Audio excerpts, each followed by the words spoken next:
Hello, welcome to my official YouTube podcast, Gaurav here. So, guys, I have been joined by none other than Michael Wagner. I did discuss in my previous video that I will be joining with Michael Wagner and we'll discuss about the ODI series in detail with Michael Wagner. So, Michael, welcome back Yeah, thank you. and many congratulations, by the way, Oh, on look, a I mean, series win for the first yeah, time. what a great performance by this young team. I mean, there's a Yep, number of players missing, and New Zealand cricket have really managed to develop some depth in the last little while, particularly in the bowling stocks. yep, And the interesting thing is I mean, there's a couple of young players, and there are Folks and Christian Clark are both pretty young, but yeah, they've brought in, Jaden Lennox is in his 30s. They've brought him yeah. into the side and he looks like he belongs there. Looks like um, he looks like. I mean, you've got to say he probably looked like the best spinner in the two sides, and he's the backup spinner You're talking for. about that. You're talking about that left arm spinner, right? Yeah, and I mean he's the backup spinner for Central Districts. He plays behind Ajaz Patel, and he comes out here, gets his ODI debut, and he just looks awesome. And Yeah. with this, the depth is just extraordinary from New Zealand our small playing numbers. To just be able to keep finding players like this is just amazing. Tell me the number of players which which was missing in this ODI series. I think if you ask me, I think Tom Latham was also not playing in the series, right? The main wicketkeeper who used to bat at number five. And can you Yeah. name number of more players if you can? Okay. So I mean, your wicket you got Tom Latham who was on baby Yeah. watch, his wife's pregnant and likely to have their third child. So he stayed home and played T20s at home. So he Yeah. wasn't there. You've got Tim Seifert, who's probably our backup keeper. Um, Yeah. he's currently playing in. I think he's in the Big Bash. You've got Yeah. He's playing in the Big Bash. Yes. Yes. He's Adam playing the Milner, Big Bash League. are both playing in T20s. Likewise, Yeah. Kane Williamson. You've got Yeah. Matt Henry Kane out Williamson is in playing in the South African T20 League. yeah, yeah, he's playing South Africa in South Africa. Yeah. So Kane Williamson is obviously there. You got Matt Henry is injured. Jacob Yeah. Duffy is Jacob Duffy and Exactly. Blair Tickler have both just come back from injury, but couldn't make this tour. Yeah. Will Yeah. O'Rourke is out injured. Um, there's and then you've got Santner who was being rested. So he's been put back home playing in the T20. Just to ask you on the Satner itself, right? I did watch Mitchell Satner was playing in the New Zealand home T20 the home T20 league, which is going around, Yeah, and I was quite surprised that if he would have been in this team, he would be the captaining in the side, right? yep, absolutely. So there was a reason why he got left behind, and it was simply because, as I understand it, that he'd been playing so much cricket and been away from home so much that they decided that with the World Cup coming up, they wanted to just give him a Yeah. little bit more time to work on a couple of things at home, rather than be having to Mhm. keep playing international cricket. So the coach had Yeah. found something that he wanted him to work on and thought working on that at home was better than working on it in an international. But I think he's coming out for the one for the T20 series. T20 series, Um, right. He has been named in the squad for the T20 series. so so it was just a case of giving him a small break. Um, Yeah. but yeah, and I guess they wanted to see how Jaden Lennox went, and the answer is really, really well. Um, and Very and good. some ways the advantage of picking a coach who's had a few years coaching domestic cricket. He's seen guys like Michael Ray, and he's seen guys like Jaden Lennox, and he's thought, hey, these guys are actually pretty handy, and they're not getting noticed. Maybe we should bring them through. Um, and everyone he's picked has worked. It's really nice seeing that pathway with Rob Walter coming in, who's coached a couple of domestic teams and knows the domestic game really well. He's been able to pick horses for courses. Talking about the Linux itself, Michael, I have been quite impressed with Linux because he looks like a bowler who had a very good arm ball also. He can bowl quick arm ball also, and if you look at if you look at the closely the bowling action, if you look, I think he's quite an orthodox bowler. Yeah, he's a little bit like Santner in that he doesn't use his front arm as much as a Yeah, traditional left arm spinner, and he also has that really like he runs quite quickly until the last two steps where he slows down, in his run up, which is a little bit yeah, unusual. What it's meant is that it makes it quite difficult for the batsman to get their timing because he doesn't give the normal clues about when the ball's coming from and where it's getting there. And that might be something that once people get used to him, yeah, that he stops being as effective. But it's certainly worked well so far. yeah. And will you able to see him playing test matches also because he looks like a material also. Oh, we've got a lot of test match spin bowlers at the moment. Yeah, I mean, Ajaz Patel right now. Mitchell yeah, Safner is also ahead. Glenn Phillips rolls his arms also. yeah, and you've got Rachin Ravindra who bowls left arms orthodox as well, who's going Yeah, to be in the team yeah, for a yeah. long time. He's another player who's strangely not in India. I'm not sure why he's not there. In the squad. Um, Yeah, yeah, but but the we've got it's very hard to make the side as a left arm spinner at the moment. You've got to be very very good to do yes. it. Um, and I mean, and he's 31, so he's not like he's Eddie Ashok's 25, I think 20 something like that. So um, he's worth experimenting with a little bit in the test match, perhaps because he's got time to develop. But Jaden Lennox will have to get to that level where he's a first pick before he can make the team. And I'm not sure that he's going to get ahead of Santner by the end of his career. But hey, I wouldn't have picked him be playing in an ODI in India, and I wouldn't have picked him beating, like being really the star bowler probably for the team.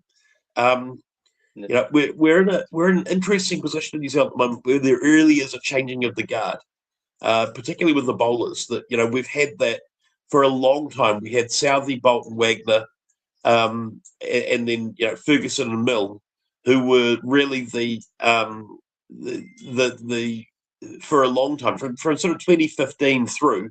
They'd been who New Zealand's bowlers were, and now we can see, you've got Matt Fisher, you've got Will O'Rourke, you have Christian Clark, you've got Zach Folkes, who I thought was really interesting. I watched, like, I've got to admit, I didn't watch every ball of the match because of time zones, but Time zone, I can understand. I did watch the last bit, and watching Folkes. He bowled two terrible deliveries to get wickets at the end when he got Kohli and was it Siraj who got strangled down the leg side. But the rest of the Yeah, odd yeah, balls yeah, were actually really good deliveries. The two yeah. terrible ones were they got the wicket. He started getting him in a reverse swing, and if he can do that, he suddenly the new rule with the 38, the ball swapping at 34 overs Both means changes, yes. a genuine swing bowler, suddenly there's a point in having one in your team again. And he was there really because he would bowl beautifully in the first 5 overs, and then would bat well. But now you've got a chance of having him bowling at the death as a genuine swing bowler. He could be a very exciting prospect for New Zealand. And talking about the Yeah. Foxmore, Michael, is he a death kind of a specialist bowler? Because as you told me before, and I was also watching the match, he was looking like leaking runs at every point of time. So is he kind of a out and out swing kind of a bowler who will gives you some very good spells in the power play? Folks, Yeah, yeah. Look, I mean, the other thing with him is that his ceiling is very high. He's really young. He's yeah, 21, I think, yeah, and he was a batsman who bowled coming through. He's only really yeah, turned into a specialist bowler in the last 2 years. yeah. So he's got a lot of improvement to go from where he is right now. He Okay, he looks like to me, and I mean he in his last year as in junior cricket, when he started bowling, he actually broke a bunch of Richard Hadley's records in junior cricket in Canterbury. That's So those interesting. are records that Matt Henry hadn't managed to break, that Shane Bond hadn't managed to break. But so yeah, he's a pretty handy find for New Zealand at that level. Um, uh, eh, Look, one of the things he does have, he's got the ability to disguise a slower ball, and Okay. he's got a lot of variation. At the moment, he's got too much variation. He hasn't actually settled on what his best deliveries are. But Okay. with a bit more bowling coaching, he's actually could work and could become a very, very fine death bowler. He's not quite quick enough Yeah. to be able to challenge the batsman in test matches, but I mean, Daryl Tuffy wasn't. No, not Daryl. Jacob Duffy wasn't quick enough either Jacob until he Duffy. got to the New Zealand team, and they managed to find an extra 10 kilometres an hour with the bowling coaching changing his run up Mm, slightly. So the thing that New Zealand has done very well is got very good bowling and fielding coaches, or fitness and yep. conditioning coaches. So If working I'm on not that. wrong, the bowling coach is Jacob Oram right now. Yeah, Jacob Oram. And one of the things that Oram is big on is finding the three deliveries that a bowler should bowl. His Okay. belief is every bowler should have only three deliveries, and they just pick which one of those three. So if you got two, it's too predictable. You got three, and you just make sure you're really, really good at those three. That's where you become a world class bowler. And Okay. it's a very strange policy, but it does seem to work. Um, and so we'll see. That should work very well for him, simplifying his game a little bit. Okay. Let's talk about Glenn Phillips. I think he has come out of his age right now, right? He has started to contribute with a bat. He has always been a very handy spinner. He can bowl, he can field wherever you can put him in the slabs or even in the any area, any ground, any position you can put him. But especially in this series, he has batted really well in this series. Yeah. Well, you got to remember he started out as a batsman keeper, so he was a very Yeah, good wicket keeper who batted quite well. yeah, And he in the junior cricket, the under-19s, he was very much the star with the bat. Um, yep, and and in first class cricket, I think he still averages over 50 in New Zealand domestic cricket. He might have just gone under that. But yeah, that's really hard to do in New Zealand cricket, first class cricket, because you play a lot of the matches on really green pitches at the start of the season. yeah. Um, there's only three players in history who have ever managed to average over 50 over a reasonable career. So Martin Crowe, there's a guy called Verdon Scott, who played in the Okay, 1930s, and then Colin Munro. That's it. The only three players that have averaged over 50 at the end of their first class career. So he's in that category at the moment in terms of players who've done really well in first class cricket. It's not a surprise that he can bat well. Um, what's a yeah, surprise really is that he hasn't converted his batting to international cricket as well yet as we were expecting. yeah. And the other thing that's Consistency, right? surprising is how well he's bowled. You know how he's turned himself into a very good off spin bowler. Yeah. You were So talking about the consistency, right? yeah, The well, I mean, batting I guess when consistency. you're batting at number 6 and number 7, it's hard to, and you're coming in at the death often, where you need to go from ball one. It's hard to be consistent. Yeah, You know, unless you really decide to just forget about the team and just play for your own stats and push it around a little bit, you're gonna end up getting a lot of outs. So he okay. hasn't had many opportunities to come in early. I think this was the third time in his career he's been in before the 20th over. So he's had a chance to build an innings and he's done it. You know, so So you think batting at number five does help him, right? I think he's 5 is a really good position for him. He's because Yeah, he's so quick between the wickets. He can work the yeah, ones and twos well in the middle overs, and then if he's had a chance to do that, he's then got his iron, and we can see what he can do at the death. He's an extraordinary hitter. Um, I didn't get to see the tail end of his innings. He was on about 50 when I went to sleep, and so I saw that he was on, and he'd started off pretty slowly, but he certainly didn't finish slowly. Yeah, Looking at the scorecard, yeah, yeah, but I mean the guy that we really should be talking about is the guy at the other end was Daryl Mitchell. Um, yeah. That was so my that next question, to be honest. yeah, I mean, again, he's someone who he didn't make his debut until he was in his 30s. So that was my question. Oh, what he was doing earlier, I think he has made his international debut very late. I think in his 30s right now. And if you look at his batting average, his currently batting average is 56, 58, something like that. And he looks like a batsman where he will never get out. Yeah, yeah. Well, I mean, he's been fortunately been dropped a few times in the last couple of months. That's also helped Yes. them. Um, but but the look, he was a very good domestic batsman who we thought was just not quite good enough to, uh, and because we had, you know, you look at who New Zealand's top five were at the time when he was around, and you had um, Guptill, Williamson, Taylor, and McCullum. In that, you had those four players in there, and you really could only add one more player into that in the top five. Yep. And Mitchell's bowling wasn't quite good enough to get him in there in the all-rounder spot.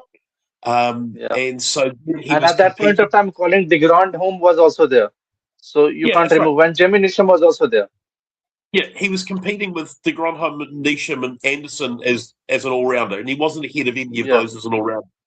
And then you had Yeah. Colin Munro and Henry Nichols, who were both doing really well with the bat, and so there just wasn't room for him. And Okay. Taylor didn't get injured. When he got injured, he kept playing.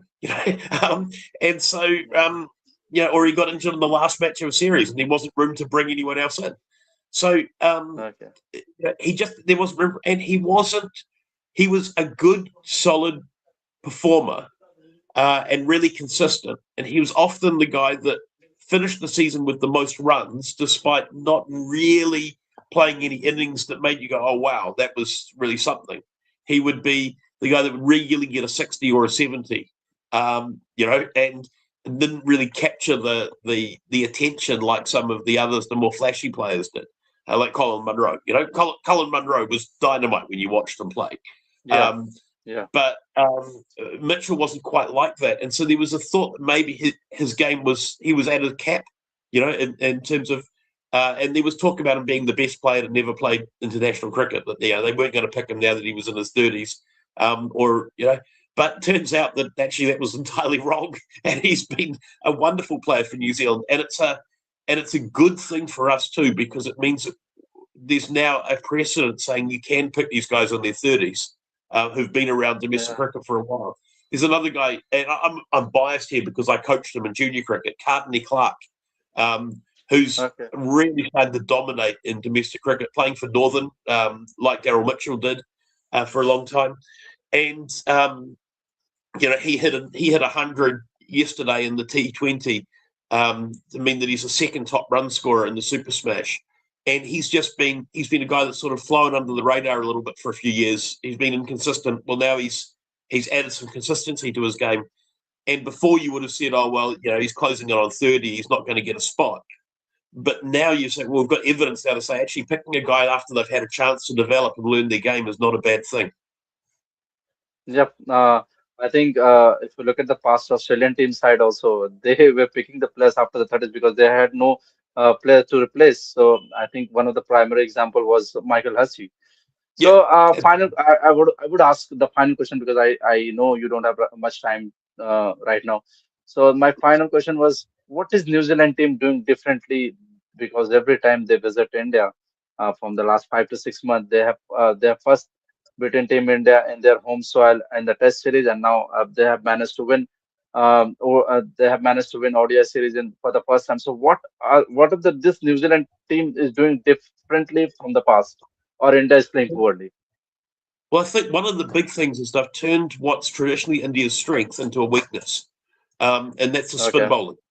They've looked at how Yeah. India bowls spin, and they've looked at the fact that everyone has always been a bit intimidated by the Indian spin bowlers, and they've instead said, right, Okay. these guys bowl consistently on a good length, so let's figure out how to Okay. score off a good length to mean that you've got to change. They've got to change their length. And I mean, Daryl Mitchell's done it, but he's not the only one. Will Young has been extraordinary against spin also. Yep. Um, and and in there was a few others. Tom Latham's always been very good against spin. But what they've done is they've figured out how to use the sweep shot in a way that doesn't result in a whole lot of players getting out. Because traditionally, sweep shot was great. You scored lots of runs, but you got top edges and Mitchell particularly, which is really interesting, is he's been sweeping against the spin instead of with it. Now, Yeah. traditionally you say, well, sweeping against the spin is really dangerous. You sweep with the Yeah. spin and you're making it easy. But he's gone the opposite way. He's played a lot of reverse sweeps to off spin and traditional sweeps to the ball going away from him, which is really unusual. But he's found that's worked for him. And so because of that, those players probably aren't used to being swept. I certainly know when I was playing as a leg spinner, I was pretty used to good players playing reverse sweeps to me. And there was just not much I could do against Okay. it, to be honest. If a good player Yeah. had a good reverse sweep, I just tried to give him a single and try and bowl at the other player. Because if someone was doing that, I didn't have an answer for it. Except, maybe a top spinner.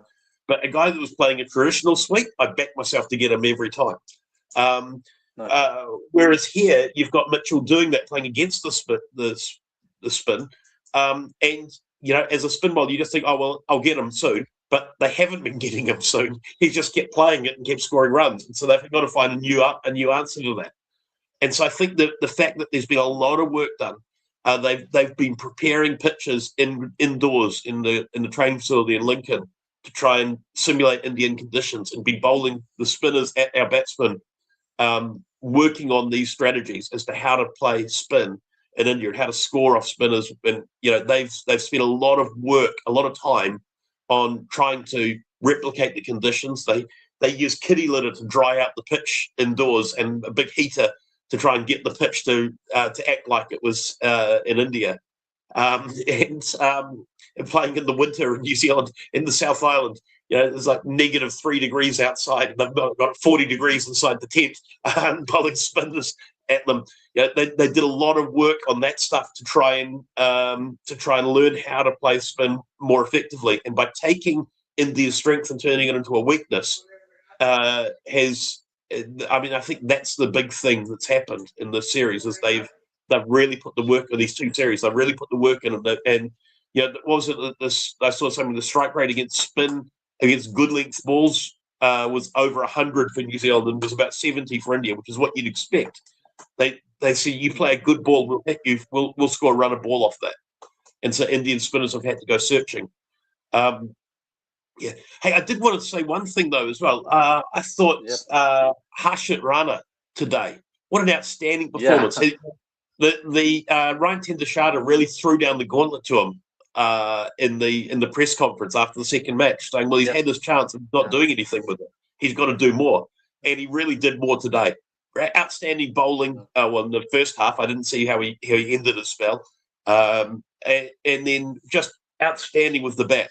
And he really gave India a chance of winning that game. And I think some players you've got to praise them in order for them to perform. Others, it looks like you've got to criticise them. And maybe Tendershada found out what works for Harshit Rana because that was an outstanding performance. And not talking about only Ryan Tendaskata also, but in India, Gautam Gambhir is the only guy who believe in Harshit Rana because most of the Indian guy, including me, have been questioning his place for a long period of time. That a lot of people have been, I think, people have been questioning why Mohammad Shami is out of this team because he has been out and out performer for Indian team for a long period of time, and Harshit Rana was leaking runs also earlier, but we can see that why Gautam Gambhir was seeing something different in Harshit Rana. He has some pace also. He was taking wickets in the middle overs and he can contribute with the bat also. So that is the reason I can still say proudly that every Indian was asking question to Gautam Gambhir that why you are obviously backing Harshit Rana. We are not seeing anything in Harshit Rana. Why you are backing so much? We got the answer in the New Zealand series. Yeah. Well, I mean, what he's got is he's a triple threat cricketer in terms of he Yeah, can bowl the difficult overs, or no, not really yeah, the difficult overs, but what he can do is he can give you 5 or 6 overs in the middle to mean that then you've got options at the yeah, death. So the bowlers, yeah, you can rotate your bowlers a bit more at the death, and meaning that the batsman can't, you can use your matchups a little bit better there. And if yeah, he can learn how to bowl those tight overs where he goes for 4 runs and over, um, yeah, in the middle overs, that suddenly becomes really useful. If you can get someone that you can get 4 or 5 overs, if he bowls regularly 5 overs, none for 20, yeah, that's a player that suddenly and has power at the death. That's a hugely with the bat and as a yeah, gun fielder. That's yeah, that's what New Zealand built our team on for many decades. yeah, Players like that. So from this side of the world, we certainly appreciate those skills. yeah. No issues. Thank you, Michael. It was pleasure talking to you. I hope you have enjoyed the conversation. Also, Yeah, we'll definitely want to see you in the New Zealand T20 series. I think it will start after day after tomorrow, 21, 22, whatever the date it is right now. yeah. No, it sounds good. If we can manage to make the time zones work, let's do it. Yeah. I think the T20 the time zone will work at any day of the week. Okay. Thank you, Michael. Yeah, catch you later.